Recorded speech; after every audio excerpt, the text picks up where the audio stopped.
We are getting there. We are getting there. I'm glad we got a couple more days left to fine-tune what we've been prepared for and kind of confirm what we saw on Saturday and see what we can do. What did you see on Saturday? A high-powered offense. You know, it's their first game, so they're trying to get everything clicking. But I mean, I remember that when Timmy Chang, the head coach, was a quarterback. They're running the same system, so it's an exciting offense and kind of looking forward to the challenge. What it looked like a little bit of a dual threat quarterback, run and throw. Yep. What do you guys have to do to disrupt that? Man, first, hopefully try to produce a pass rush. You know, if we can get to the quarterback, hopefully we can make him make some unsound decisions. But he's the leader of that team, let alone the offense. So Braden is special. You know, he'll have a chance to prove himself on Sunday. But for us, we can just contain him and somehow, some way keep him in the pocket. You know, I think that'll give us a chance. Who are some of the playmakers around him that you guys have to kind of key in on? Well, they kept saying Titus, but I would say Titus' brother, for one. You know, Tamatoa did a great job, and I'm sure he has a chip on his shoulder because they called him Titus.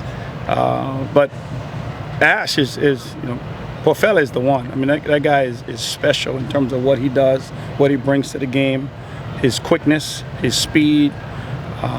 I think just the way he carries himself, his demeanor and how he plays. I mean, when he's on, they're on. You know, so we got to do a good job trying to make sure we can prevent those guys from getting any fires started. We saw the depth chart come out yesterday. How easy or difficult was it to put that together based on the evaluations you did this fall?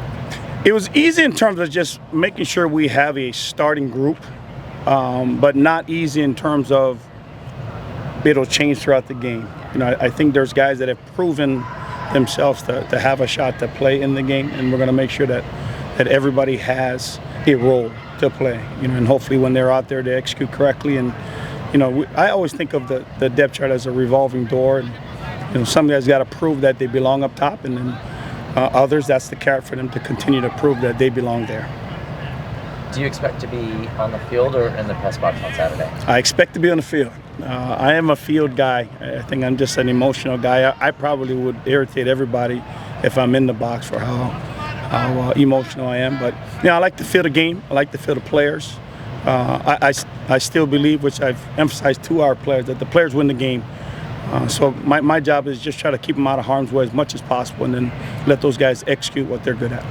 All the guys going back to Hawaii with roots there. Yeah. Any special things planned? Or I mean, I know it's a business trip, but yep. Anything? I know you're staying an extra day, a little bit of a half day or something. Yeah, my family knows it's not July. We're in season now. You know, in July I try to enjoy as much as I can with my family, and then come August, I mean, it's a different mindset. So I think I'll see them hopefully Saturday night.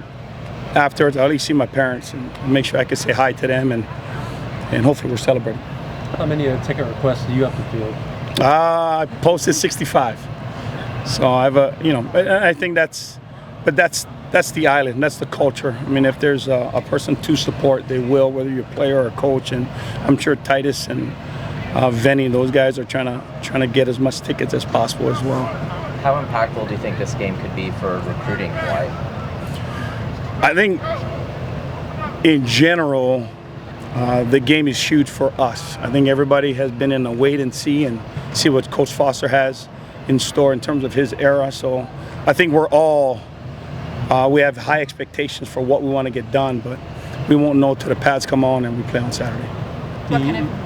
What kind of impression do you want to make, though? That we represent the pillars well, you know, the DRE. That we have discipline, which means that we can do our assignments to the best of our ability.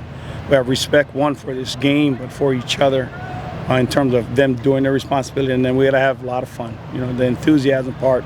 If we can live by the pillars, I think that always gives us a shot. But the pillars aren't as easy as it sounds. And I think our team has grown from spring to now in terms of learning about the pillars, and then more importantly, how to execute. As far as the recruiting calendar, I think the evaluation period wouldn't start until the day after, so you guys wouldn't be able to do any recruiting, would you? No, you know, for us, we've done so much evaluation in the spring as well as the summer with all the camps that we've done. We're really just trying to focus on ourselves and making sure we can put some W's to our name. You know, so our focus will be on that, and then, you know, I think kind of like what you guys mentioned earlier, depending on the wins and losses, I think that has a huge toll on recruiting. So if we can just focus on us winning I think that'll take care of itself. Ideally, how many defensive linemen would you like to roll out in a game? What's your sweet spot number for the rotation? Yeah, I think that's a relative question. You know, pass rushers, probably about 8. If I can get 8 pass rushers going, I think that's about the number I want. And then kind of in the fourth quarter, whoever is hottest and winning battles after battles, those guys will play. And you mentioned Timmy Chang, obviously, you know, even out on the mainland, they played so late. You know, he kind of had a little phenomenon. Do you have much of a personal relationship with him? I do. I know Timmy really well.